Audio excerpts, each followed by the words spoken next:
Alright guys, this is a quick demo on how to set up your camera for shooting freeze motion. So what I want to do is just turn on the camera, and then if you're brand new, you can put it in the sports mode, the little running guy. It'll say kind of sports mode on the back of the camera. What this will do is put it in the continuous shooting mode, and it'll try to get a fast shutter speed as well.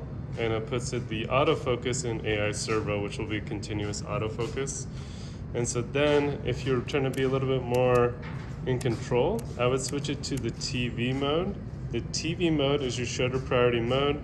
The shutter priority mode is also the same for S on Sony's and S on Nikon's. And so it's TV for Canon, that's your shutter priority. That's where you get to control the shutter speed.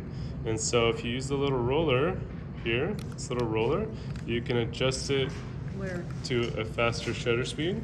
And so I'd recommend shooting in daylight around 1/1600th or 1/2000th of a second. And then what we want to do is press the ISO button here, and then make sure it's set to auto, so it can increase the ISO as needed. So it's a little ISO button here. The other thing I would press is this button here, has like a little clock and frames. Make sure it is set to continuous shooting. You don't want single shot, or else it'll only do one at a time. You want continuous, where you can hold it down and press multiple frames.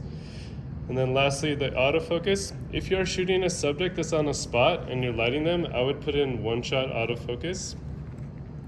If you do a subject that is moving, you can move it to AI servo. AI servo is continuous autofocus, so if you're tracking a moving subject, I'd have it on servo.